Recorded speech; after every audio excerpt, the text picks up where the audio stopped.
Hi friends, welcome to our channel. ఇక బాలు వాళ్ళు ఉదయాన్నే లోపలికి రావటంతో, నాన్న సారీ నాన్న, ఇలాంటి తప్పు ఇంకెప్పుడు చెయ్యం అని అనగానే, నాన్న ఎవరికి రా నాన్న, నేను అంకుల్ని కదరా అని అనగానే, అమ్మా నాన్నతో నువ్వేనా చెప్పమ్మా అని మనోజ్ అనగానే, ఏంట్రా చెప్పేది, ఈ ఆంటీ ఏం చెప్తుందిరా అని అనగానే ఒకరికొకరు ముఖముఖాలు చూసుకుంటూ ఉంటారు. అది కాదు అన్నయ్య, ఇక నాన్నకు నువ్వు చెప్తే వింటాడు, నువ్వేనా చెప్పన్నయ్య అని చెప్పేసేసి బాలుతో మాట్లాడుతూ ఉండగా, ఏంటి బాలు నీకు ఎప్పుడు అన్నయ్య అయ్యాడ్రా, రాత్రంతా అరే మామ అని చెప్పేసి అన్నయ్యని మామ చేసావు కదరా అని చెప్పేసి అనగానే, మాకు తెలియకోకుండానే ఇంత చేశామా, అవునన్న మమ్మల్ని క్షమించండి అని చెప్పేసేసి ఇక ముగ్గురు కూడా వాళ్ళ నాన్నతో ఇలాంటి తప్పు ఇంకెప్పుడు చెయ్యము అని చెప్పేసి అంటూ ఉంటారు. ఇక ఇదిలా ఉండగా ఒక్కసారిగా, ఒక్క నిమిషం, అవునరా నిన్న ఆయనతో ఏదేదో మాట్లాడావు, ఇంతకీ ఏం మాట్లాడావు అని అనగానే, తాగను అంటే తాగమని నువ్వే చెప్పావు కదరా, తాగితే నా నోట్లో నుంచి అబద్ధాలు వస్తాయా, నిజాలే వస్తాయి, నిజాలే చెప్పేశాం అని అనగానే, అవును బాలు అన్నయ్య నేను కూడా అన్ని నిజాలే చెప్పాం, పక్కన నువ్వు కూడా అవును అవును అని చెప్పేసేసి అన్ని నిజాలు చెప్పేశావు కదరా అని చెప్పేసి అనగానే, వామ్మో ఆయనకు నిజం తెలిసిపోయిందా, నిజం తెలిస్తే ఏమవుతుందో తెలుసా అని అనగానే, ఏమవుతుందిరా, కొంప తీసి డీల్ క్యాన్సిల్ చేస్తారా ఏంటి అని ప్రభావతి అడగంగానే, అది కాదమ్మా, ఒకవేళ ఏదైనా జరిగి డీల్ గనక క్యాన్సిల్ చేస్తే తిరిగి నేను ఆయనకి 50 లక్షలు పెనాల్టీ కట్టాలని చెప్పేసేసి ఈ డాక్యుమెంట్లో రాసుంది అని మనోజ్ చెప్పడంతో ఒక్కసారిగా రోహిణి షాక్ అయిపోతుంది. ఇక వెంటనే ఆ డాక్యుమెంట్ తీసుకొని రోహిణి చూసి, అవునత్తయ్య ఇందుట్లో అలానే ఉంది, ఈ బాలు ఇంత పని చేస్తాడని అస్సలు అనుకోలేదు అని అనగానే, ఆగమ్మ పాలదమ్మ, వాడు అనటం నువ్వు నేను చెప్పటం అనడం సరిపోయింది, అరే అసలు ముందు మందెవరు తాగారా అని అనగానే, మనోజ్ అన్నయ్యే అని చెప్పేసేసి చెప్పడంతో ఆ తర్వాత వాడి దగ్గరికి వెళ్ళి నువ్వు తాగావు, లాస్ట్లో వద్దు అన్నాను, కానీ అప్పటికే నేను తాగలేదు, డాక్యుమెంట్స్ మీద సంతకం పెట్టమని అనగానే వీడు డిగ్రీలు చదివాడని చెప్తాడు కదా, ఆఫ్టర్ ఆల్ నేను కారు డ్రైవర్ని, ఒరే తాగిన మత్తులో ఉన్నావు, వద్దురా మొత్తం చదివి సంతకం పెట్టరా అని చెప్పాను, అప్పుడు నువ్వు కూడా విన్నావు కదూ అని అనగానే, అవునన్నయ్య అని చెప్పి అనగానే, ఎవరి మాట పట్టించుకోకుండా డాక్యుమెంట్స్ మీద సంతకం పెట్టింది నువ్వు, డిగ్రీలు చదవటం కాదురా, చదివి సంతకం పెట్టడం ముందు నేర్చుకో, నువ్వు చేసిన తప్పుకి ఎవరిని అంటావు అని చెప్పేసేసి బాలు అయితే అంటూ ఉంటాడు.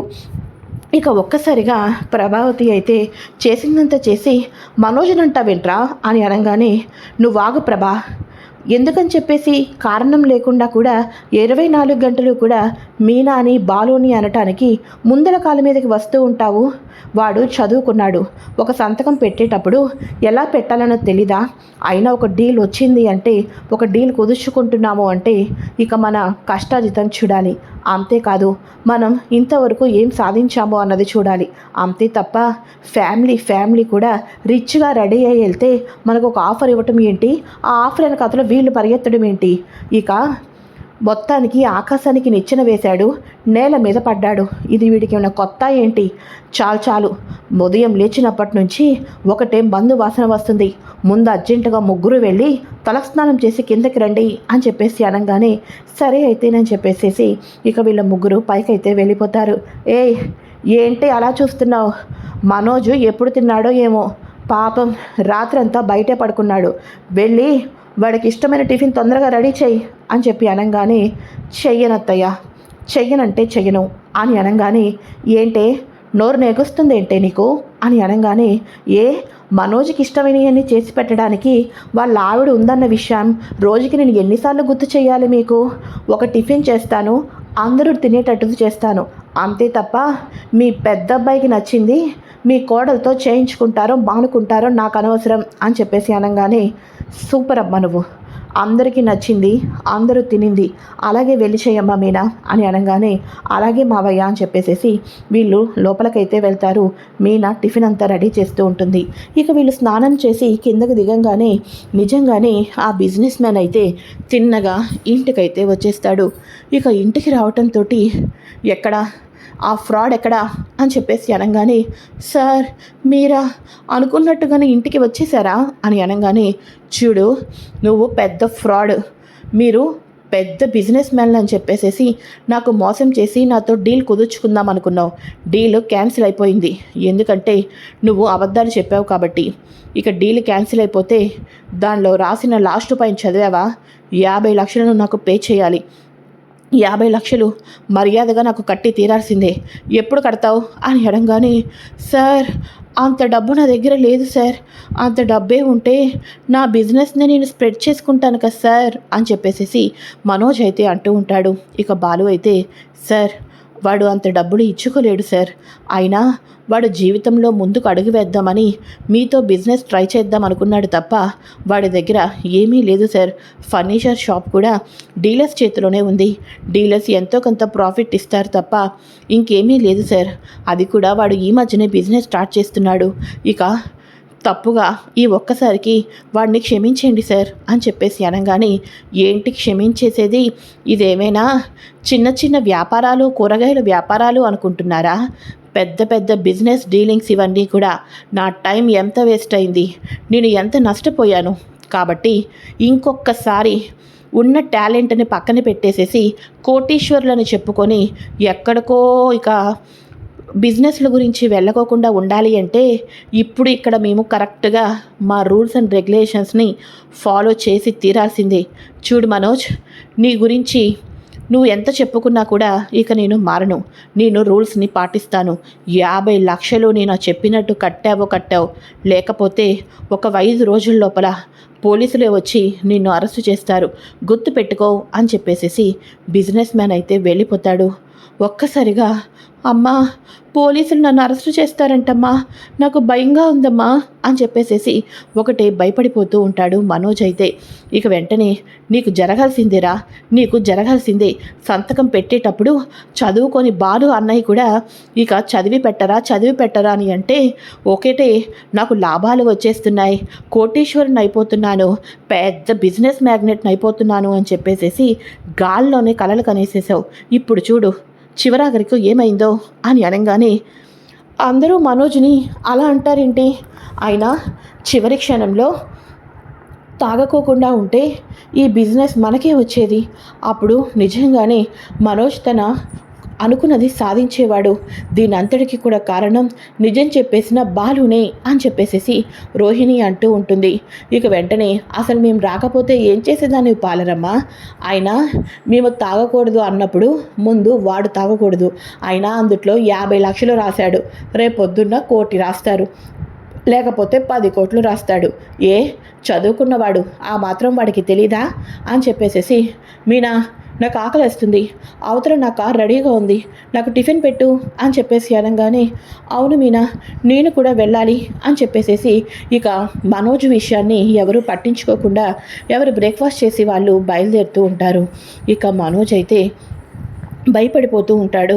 ఈ లోపల ప్రభావతి వచ్చేసి, అమ్మ రోహిణి, ఈ టైంలో మనోజ్ని ఇక గట్టెక్కించేది జైల్లో ఉన్న మీ నాన్నగారేనమ్మా, మీ నాన్నగారితో మాట్లాడి ఆ 50 లక్షలు ఏదో ఏర్పాటు చెయ్యమ్మా అని అనగానే, ఏంటత్తయ్య అలా మాట్లాడుతున్నారు, మా నాన్నే కదా బిజినెస్కి అంతా కూడా డబ్బులు ఇచ్చింది, ఇప్పుడు మళ్ళీ 50 లక్షలు మోసపోయామని చెప్పటం నాకు ఇష్టం లేదు అత్తయ్య అని అనగానే, మనోజ్ మోసపోయాడు అని ఎవరు చెప్పమన్నారమ్మా, కొత్త బిజినెస్ స్టార్ట్ చేస్తున్నామని చెప్పేసేసి చెప్పించు, ఒకవేళ నీ వెళ్ళ కాకపోతే మీ మలేషియా మావయ్య ఉన్నాడు కదా, మీ మలేషియా మావయ్యతో చెప్పించేనా మీ నాన్నతో డబ్బులు అడిగించమ్మా రోహిణి, మనోజ్ని కాపాడుకునేది నువ్వొక్కదానివేనమ్మా, నువ్వే ఏదో ఒకటి ఆలోచించమ్మా రోహిణి, నీ చేతుల్లోనే ఉంది అని చెప్పేసేసి ప్రభావతి వెళ్ళిపోతుంది. ఇదేంటిది, ఆంటీ నా మీదకి ఇలా వచ్చింది, అయినా సిగ్గు లేకుండా 24 గంటలు మా నాన్న దగ్గర నుంచి డబ్బులు తీసుకొని రమ్మంటుందేంటి అని చెప్పేసేసి ఒక్కసారిగా ఇక మన రోహిణి అయితే తిట్టుకుంటూ ఉంటుంది. ఇక మనోజ్ అయితే, రోహిణి, మా అమ్మ చెప్పింది నిజమే కదా, ఈ టైంలో నన్ను గట్టెక్కించేది మీ నాన్న ఒక్కడే అని అనగానే, అదేంటి మనోజ్, నువ్వు కూడా మా నాన్నే హెల్ప్ చేయాలంటున్నావు, ఆయన జైల్లో ఉన్నాడు కదా అని అనగానే, రోహిణి, మా అమ్మతో బిజినెస్ స్టార్ట్ చేయడానికి డబ్బు ఇచ్చింది ఎవరు అని చెప్పావు, మీ నాన్న అని చెప్పావు, అది నిజమా? ఇప్పటిదాకా మీ నాన్న దగ్గర నుంచి మనకి రూపాయి కూడా రాలేదు కదా, ఏదో రకంగా నువ్వే హెల్ప్ చేయమని చెప్పు రోహిణి అని చెప్పేసేసి అనగానే, మనోజ్, ఇప్పుడు నువ్వు ఈ కష్టం నుంచి గట్టెక్కడం కావాలా, మా నాన్న హెల్ప్ చేయటం కావాలా? ఇప్పటికప్పుడే మా నాన్న హెల్ప్ చేయలేరు, ఆయన్ని మీ అల్లుడు ఇలా మోసపోతున్నాడు, బిజినెస్ అన్నిట్లోనూ కూడా ఏదో రకంగా లాస్ వస్తుంది అని చెప్పటం నా వల్ల కాదు, నిన్ను ఎప్పుడూ కూడా ఆయనకి రిచ్గానే పరిచయం చేద్దాము అనుకున్నదే ఇక నా ఒపీనియన్ కూడా అని అనగానే, అయితే ఇప్పుడు నన్ను ఏం చేయమంటావు రోహిణి అని చెప్పి అనగానే, ఏం చేయమంటావా, రాత్రికి బాలు, మీనా వీళ్ళందరూ ఇంట్లో ఉంటారు, ఇంట్లో ఉన్న టయానికి నాకు భయం వేస్తుంది, నా వల్ల కావటం లేదు, ఈ తప్పులో నేను ఒక్కడనే భాగస్వామిని కాదు, ఇక మీరందరూ కూడా భాగస్వాములే కాబట్టి ఇక నేను ఉండలేకపోతున్నాను, నాకు ఎవరో ఒకరు హెల్ప్ చేయండి, ఈ ఇల్లు తాకట్టు పెట్టైనా సరే వాడి అప్పు తీర్చాలి తప్ప ఇక నేనైతే ఏమీ చేయలేను అని చెప్పేసేసి, ఆ తర్వాత ఇక లేకపోతే నా ప్రాణాలే తీసుకుంటానని చెప్పేసేసి బెదిరివు, అప్పుడు ఒక్కసారిగా బాలు కూడా కరిగిపోతాడు, మీ అమ్మ కూడా కరిగిపోతుంది, ఇక బాలుకి అలానే ఇక రవికి వీళ్ళందరికీ కూడా ముగ్గురు కూడా కలిసి అప్పు తీర్చాలి అని ఏదో ఒకటి చెప్తుంది, నువ్వు ఏదో ఒక డ్రామా ఆడు, సెంటిమెంట్ డ్రామా ఆడు, నువ్వు చచ్చిపోతున్నట్టు నటించు అంతవరకు, ఆ తర్వాత అందరూ కూడా కదిలిపోతారు అని చెప్పేసేసి రోహిణి ఐడియా అయితే ఇస్తుంది. ఏంటో రోహిణి, హెల్ప్ చేయమంటే ఇలాంటి ఐడియాలు ఇస్తున్నావు, ఈ ఐడియా ఎంతవరకు హిట్ అవుతుందో ఫట్ అవుతుందో, సరే అయితే ఆఫీస్కి బయలుదేరుతున్నాను అని చెప్పేసి మనోజ్ అయితే ఆఫీస్కి వెళ్ళిపోతాడు. ఇక ఇదిలా ఉండగా రోహిణి మన పూలు ఇస్తున్న మీనా దగ్గరికి వచ్చేస్తుంది శృతి, నువ్వేంటి ఇక్కడ అని అనగానే, అర్జెంటుగా మన ఇద్దరం కూడా కలిసి బాలు దగ్గరికి వెళ్ళాలి మీనా అని అనగానే, ఆయన దగ్గరకా, ఆయన ఇప్పుడు షెడ్ దగ్గర ఉంటారు అని అనగానే, సరే అయితే ముందు నన్ను తీసుకొని వెళ్ళి పదా అని చెప్పేసి అనగానే, సరేనని చెప్పేసేసి తీసుకొని వెళ్తారు. తీసుకొని వెళ్ళిన తర్వాత బాలు అయితే, ఇదేంటిది, మీరిద్దరూ ఇక్కడికి వచ్చారు, అయినా సరే నువ్వు డ్యూటీకి వెళ్ళాలి కదూ అని అనగానే, డబ్బింగ్ చెప్పడం ఇంపార్టెంట్ కాదు బాలు, ఇప్పుడు మీకు ఒక విషయం చెప్పడమే ఇంపార్టెంట్ అని చెప్పేసి అనగానే, ఏంటది అని చెప్పి అనగానే, నేను ఆఫీస్కి బయలుదేరుతున్నప్పుడు ఇక నా బ్లూటూత్ని మర్చిపోయాను, పైకి వెళ్దామని వెళ్ళేసరికి రోహిణి మనోజ్లో మాట్లాడుకుంటున్నారు, వాళ్ళ మాటలు విని షాక్ అయిపోయాను, వీడియో కూడా రికార్డ్ చేశాను, ఒక్కసారి చూడు బాలు అని చెప్పేసి అనగానే, బాలు మీనా చూస్తారు, ఏంటి, వాడికి బిజినెస్ స్టార్ట్ చేయటానికి డబ్బు ఇచ్చింది ఇక వాళ్ళ నాన్న కాదా, అంటే ఇంకెవరు అని చెప్పేసి అంటూ ఉండగా, నువ్వు ఒకసారి ఆడదాని చేతిలో మోసపోతే ఆ డబ్బును తిరిగి తీసుకొని వచ్చేటట్టు నేను చేశాను అని చెప్పేసి ఇక రోహిణి అన్న మాటల్ని కూడా రికార్డ్ అవడంతో ఒక్కసారిగా, అంటే మా నాన్న రిటైర్మెంట్ డబ్బులు మోసం చేసిన ఆ మనోజ్ గారి ఎక్స్ గర్ల్ ఫ్రెండు కల్పన ఇచ్చేసి ఉంటుందా అని అనగానే, అవన్నీ నాకు తెలియదు బాలు, ఈ నిజాలన్నీ కూడా నువ్వే బయట పెట్టి తీరాల్సిందే, ఇక వాళ్ళు రాత్రికి పెద్ద డ్రామా కూడా వేయబోతున్నారు, ఆ డ్రామాలన్నీ వినేసి ఇక మనం రోహిణి ప్లాన్ని సక్సెస్ చేయడానికి వీల్లేదు అని చెప్పేసి అనగానే, రాత్రికి ఒక్కరం కూడా వాడి మాట లెక్క చేయకుండా ఉండేటట్టు మనం ప్లాన్ వేసుకుందాం, ఇంతకీ బిజినెస్ స్టార్ట్ చేయడానికి వీడికి డబ్బులు ఎక్కడి నుంచి వచ్చాయి, ఇవన్నీ కనిపెడదాం అని చెప్పేసి వీళ్ళైతే అనుకుంటూ ఉంటారు.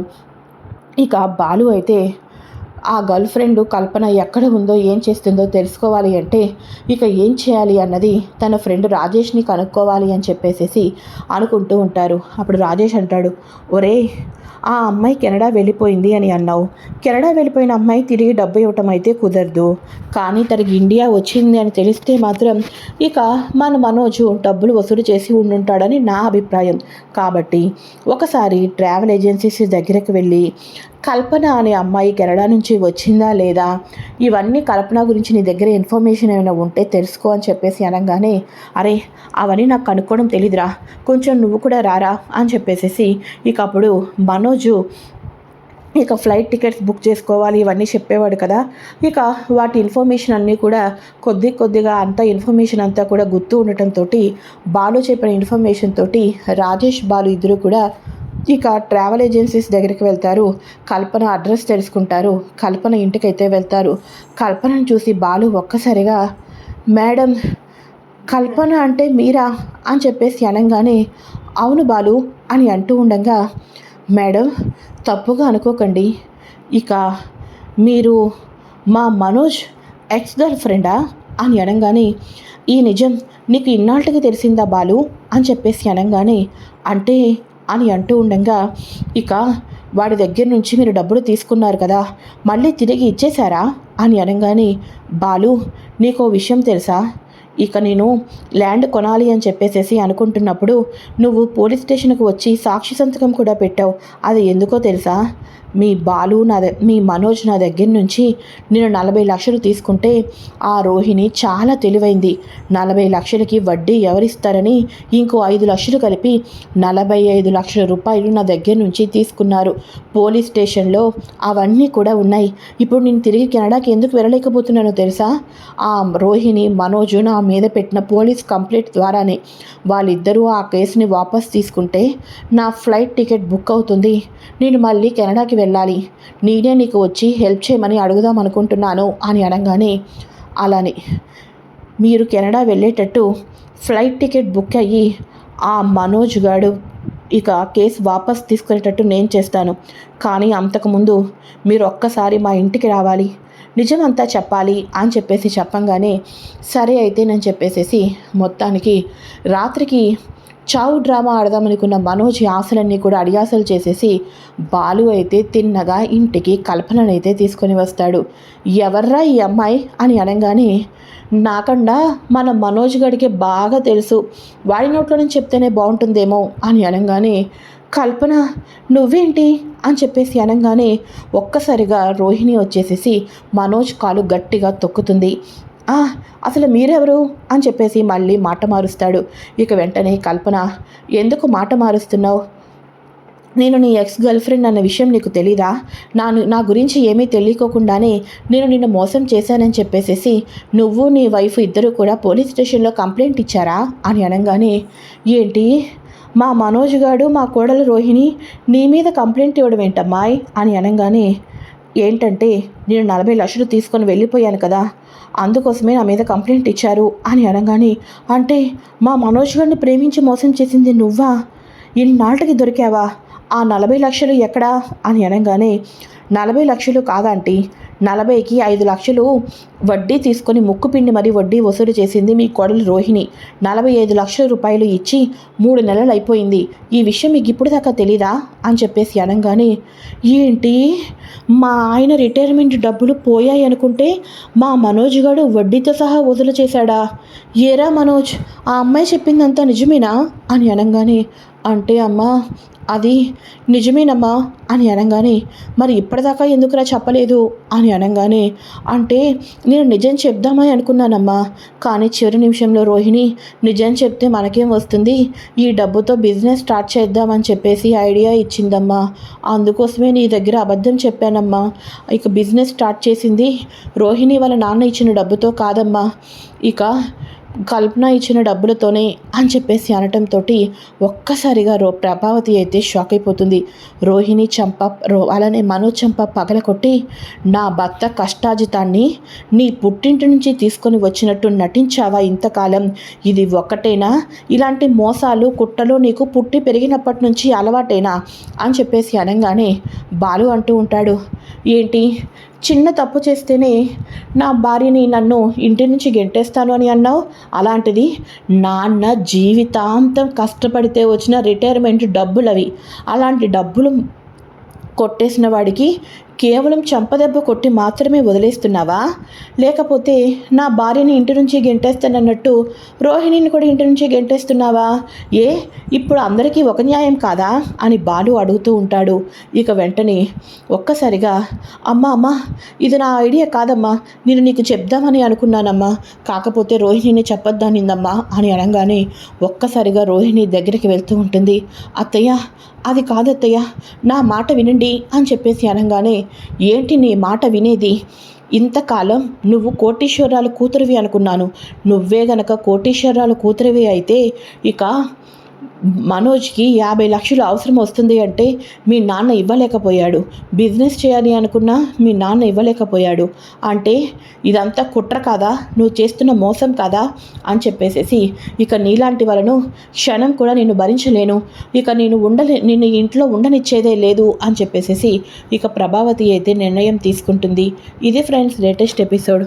ఇక నెక్స్ట్ వీడియోలో సడన్గా విద్య ఎంట్రీ ఇచ్చి ప్రభావతికి మళ్ళీ ఆశలు వచ్చేటట్టు చేసి రోహిణి మీద ఉన్న కోపాన్ని తగ్గించబోతుంది.